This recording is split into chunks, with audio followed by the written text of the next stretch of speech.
সুপ্রিয় শিক্ষার্থীবৃন্দ, আজকের ক্লাসে আমরা ক্লটিং ফ্যাক্টর এবং রক্ততঞ্চন প্রোটিন নিয়ে আলোচনা করব। এই টপিকসটি আমাদের ইন্টারমিডিয়েট লেভেলের জন্য খুবই গুরুত্বপূর্ণ। আমরা একটু বিস্তারিতভাবে আলোচনা করব যাতে বিষয়টি আমরা ভালো মতো বুঝতে পারি এবং বিস্তারিত আলোচনা শেষে কিভাবে পরীক্ষা খাতায় লিখলে সহজ হবে এবং সহজে লেখার একটি পদ্ধতি আমি বলে দিব। আসুন প্রথমে আমরা 13টা ক্লটিং ফ্যাক্টর নিয়ে একটু আলোচনা করি। ফ্যাক্টর 1 এর নাম হচ্ছে ফিব্রিনোজেন। ফ্যাক্টর 2 হচ্ছে প্রথম ফ্যাক্টর 3 কে বলা হয় থ্রম্বোপ্লাস্টিন। এর অপর নাম হচ্ছে টিস্যু থ্রম্বোপ্লাস্টিন, যাকে থ্রম্বোকাইনেস নামেও ডাকা হয়। এবং ফ্যাক্টর 4 এর রয়েছে একটি আয়ন, গুরুত্বপূর্ণ আয়ন, সে আয়নের নাম হচ্ছে ক্যালসিয়াম 2+। তাহলে প্রথম 4টি ক্লটিং ফ্যাক্টর আমাদের জন্য খুবই গুরুত্বপূর্ণ, কারণ এই 4টি ক্লটিং ফ্যাক্টর ছাড়া ব্লাড কখনোই জমাট বাঁধবে না। তাহলে সেই 4টি ফ্যাক্টরের নাম খুবই ভালো করে আমাদের মনে রাখতে হবে এমসিকিউর জন্য। বাকি ফ্যাক্টরগুলোর নাম অতটা গুরুত্বপূর্ণ না, কিন্তু প্রথম 4টি আমাদের জন্য মারাত্মক ইম্পর্টেন্ট। তাহলে 1 নম্বর ফ্যাক্টরের নাম হচ্ছে ফাইব্রিনোজেন, 2 নম্বর ক্লটিং ফ্যাক্টরের নাম হচ্ছে প্রথমবিন, 3 নম্বর ক্লটিং ফ্যাক্টরের নাম হচ্ছে টিস্যু থ্রম্বোপ্লাস্টিন বা শুধু থ্রম্বোপ্লাস্টিন, যার অপর নাম হচ্ছে থ্রম্বোকাইনেজ, এবং 4 নম্বর ক্লটিং ফ্যাক্টরের নাম হচ্ছে ক্যালসিয়াম 2+। মাঝে মাঝে এমসিকিউতে প্রশ্ন আসে কোন ধাতব আয়নটি রক্ত জমাট বাঁধতে সহায়তা করে, সেটা হচ্ছে ক্যালসিয়াম 2+। 5 নম্বর ফ্যাক্টরের নাম হচ্ছে লেভেইল ফ্যাক্টর বা প্রো এক্সিলারিন ফ্যাক্টর। 6 নম্বর ফ্যাক্টরটাকে বলা হয় অ্যাক্সিলারিন ফ্যাক্টর, যাকে আনস্টেবল ফ্যাক্টর নামে ডাকা হয়। 7 নম্বর ফ্যাক্টরের নাম রয়েছে প্রো কনভার্টিং, যাকে বলা হয় স্টেবল ফ্যাক্টর। 8 নম্বর ফ্যাক্টরটা খুবই গুরুত্বপূর্ণ। 8 নম্বর ফ্যাক্টরকে বলা হয় অ্যান্টি হিমোফিলিক ফ্যাক্টর 9 নম্বর ফ্যাক্টরকে বলা হয় অ্যান্টি হিমোফিলিক ফ্যাক্টর যার অপর নাম হচ্ছে ক্রিসমাস ফ্যাক্টর। বলে রাখা ভালো, ফ্যাক্টর 8 এবং ফ্যাক্টর 9, ফ্যাক্টর 8 এবং হচ্ছে ফ্যাক্টর 9, এই ফ্যাক্টর 8 যদি ওদিকে রোমান সংখ্যা দিয়ে লেখা উচিত, ফ্যাক্টর 8 এবং হচ্ছে ফ্যাক্টর 9, এই 8 এবং 9 এর অভাবে রক্ত জমাট বাঁধে, তবে বাড়তে দেরি হয়। তখন একটি রোগ হয়, এই রোগের নাম হচ্ছে হিমোফিলিয়া। এটা নিয়ে জেনেটিক্স অধ্যায়ে বিস্তারিত আলোচনা আছে, আমরা সেখানে গিয়ে বিস্তারিত পড়ব। ফ্যাক্টর 10কে বলা হচ্ছে স্টুয়ার্ট ফ্যাক্টর, যাকে স্টুয়ার্ট পাওয়ার ফ্যাক্টর নামে ডাকা হয়। 11 নম্বর ফ্যাক্টরকে বলা হচ্ছে প্লাজমা থ্রম্বোপ্লাস্টিন অ্যান্টিসিডেন্ট, যার অপর নাম অ্যান্টি হিমোফিলিক ফ্যাক্টর 12 নম্বর ফ্যাক্টরকে বলা হয় হ্যাগম্যান ফ্যাক্টর, যার অপর নাম হচ্ছে গ্লাস ফ্যাক্টর। এবং 13 নম্বর ফ্যাক্টরকে বলা হয় ফিব্রিন স্টেবিলাইজিং ফ্যাক্টর। এই 13টি ফ্যাক্টরের নাম আমাদের এমসিকিউ এর জন্য খুবই গুরুত্বপূর্ণ, এমসিকিউ পরীক্ষায় আসে এবং অনেক সময় রেড বলে 7 নম্বর ফ্যাক্টরের নাম কি বা 8 নম্বর ফ্যাক্টরের নাম কি। তাহলে 1 নম্বর ফ্যাক্টরকে আমরা বলবো ফিব্রিনোজেন, 2 নম্বর প্রথমবিন, 3 নম্বর টিস্যু থ্রম্বোপ্লাস্টিন বা থ্রম্বোপ্লাস্টিন, যার অপর নাম থ্রম্বোকাইনেস। 4 নম্বর ফ্যাক্টরের নাম হচ্ছে ক্যালসিয়াম 2+ আয়ন। 5 নম্বর ফ্যাক্টরকে বলা হচ্ছে লেভেইল ফ্যাক্টর বা প্রো অ্যাক্সিলারিন ফ্যাক্টর। 6 নম্বর ফ্যাক্টরের নাম হচ্ছে অ্যাক্সিলারিন ফ্যাক্টর বা আনস্টেবল ফ্যাক্টর। 7 নম্বর ফ্যাক্টরকে বলা হচ্ছে প্রো কনভার্টিং ফ্যাক্টর, যার অপর নাম স্টেবল ফ্যাক্টর। 8 নম্বর ফ্যাক্টরের নাম হচ্ছে অ্যান্টি হিমোফিলিক ফ্যাক্টর 9 নম্বর ফ্যাক্টরের নাম হচ্ছে অ্যান্টি হিমোফিলিক ফ্যাক্টর বা ক্রিসমাস ফ্যাক্টর। 10 নম্বর ফ্যাক্টরের নাম স্টুয়ার্ট ফ্যাক্টর বা স্টুয়ার্ট পাওয়ার ফ্যাক্টর। 11 নম্বর ফ্যাক্টরকে বলা হচ্ছে প্লাজমা থ্রম্বোপ্লাস্টিন অ্যান্টিসিডেন্ট বা অ্যান্টি হিমোফিলিক ফ্যাক্টর 12 নম্বর ফ্যাক্টরের নাম হচ্ছে হেগম্যান ফ্যাক্টর, যার অপর নাম গ্লাস ফ্যাক্টর। এবং 13 নম্বর ফ্যাক্টরকে বলা হচ্ছে ফিব্রিন স্টেবিলাইজিং ফ্যাক্টর।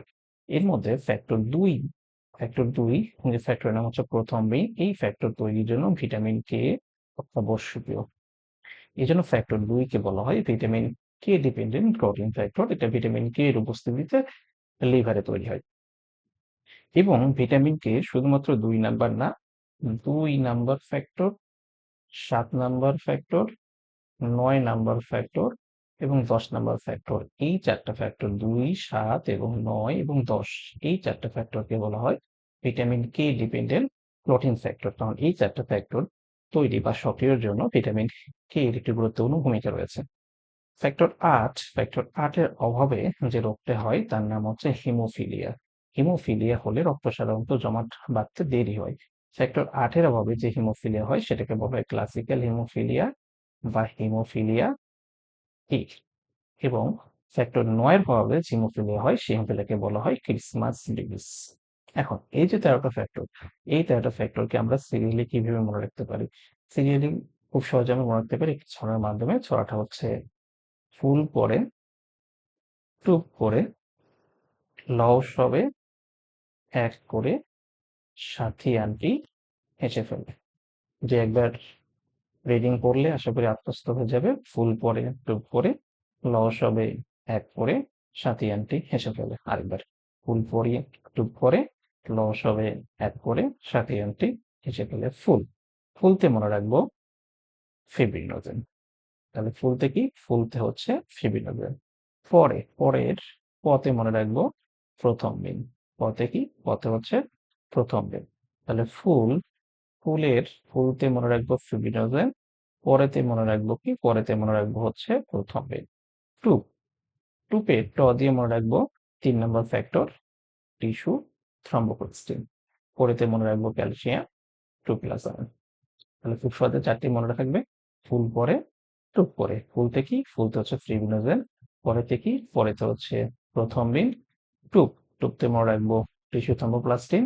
পরেতে মনে রাখবো ক্যালসিয়াম প্লাস।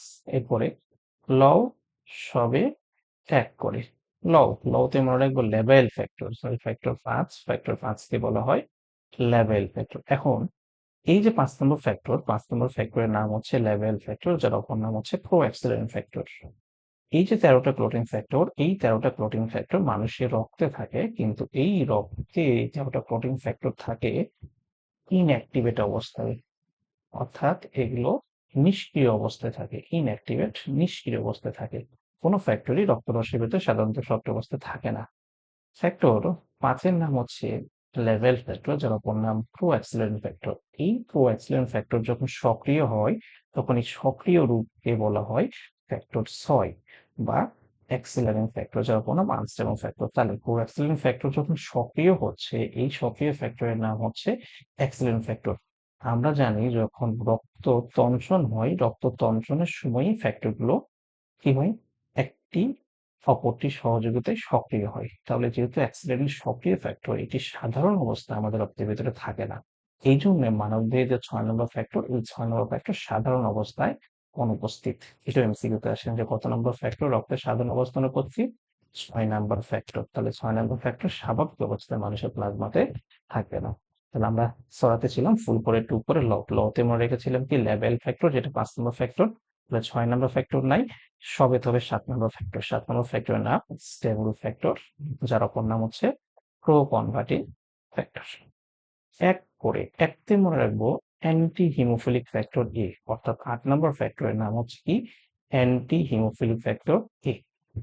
করেতে ক দিয়ে মনে রাখবো ক্রিসমাস ফ্যাক্টর। তাহলে 1 করে 1 তে মনে রাখবো অ্যান্টি হিমোফিলিক ফ্যাক্টর এ, যেটা 8 নম্বর ফ্যাক্টর। এবং 9 নম্বর ফ্যাক্টরের নাম হচ্ছে কি? ক্রিসমাস ফ্যাক্টর, যেটাকে অ্যান্টিফ্যাক্টর বি বলা হয়। সাথীতে মনে রাখবে স্টুয়ার্ট ফ্যাক্টর বা স্টুয়ার্ট পাওয়ার ফ্যাক্টর, যেটা 10 নম্বর ফ্যাক্টর। অ্যান্টিতে মনে রাখবো অ্যান্টি হিমোফিলিক ফ্যাক্টর সি, যেটা 11 নম্বর ফ্যাক্টর, যার অপর নাম হচ্ছে প্লাজমা থ্রম্বোপ্লাস্টিন অ্যান্টিসিডেন্ট। হেসেতে মনে রাখবো হিগম্যান ফ্যাক্টর, যেটা 12 নম্বর ফ্যাক্টর, যার অপর নাম গ্লাস ফ্যাক্টর। ফেলেতে মনে রাখবো ফিব্রিন স্টেবিলাইজিং ফ্যাক্টর, যার নাম হচ্ছে 13 নম্বর ফ্যাক্টর। তাহলে ছড়াটা কি? ছড়াটা হচ্ছে ফুল পরে টুপ পরে লস হবে 1 করে সাথে আন্টি হেসে ফেলে। ফুলতে কি? ফুলতে ফ্রিবিনোজেন। পরেতে কি? পরেতে হচ্ছে প্রথম বিন। টুপতে মনে রাখবো টিস্যু থ্রম্বোপ্লাস্টিন। পরেতে ক্যালসিয়াম 2+। লতে লেভেল ফ্যাক্টর, যেটা 5 নম্বর ফ্যাক্টর। 6 নম্বর ফ্যাক্টর থাকে না, তাই সবেতে হবে 7 নম্বর ফ্যাক্টর, যার অপর নাম হচ্ছে স্টেবল ফ্যাক্টর। 8 নম্বর ফ্যাক্টর 1 তে মনে রাখবো অ্যান্টি হিমোফিলিক ফ্যাক্টর এ। করেতে মনে রাখবো ক্রিসমাস ফ্যাক্টর। সাথীতে মনে রাখবো স্টুয়ার্ট পাওয়ার ফ্যাক্টর।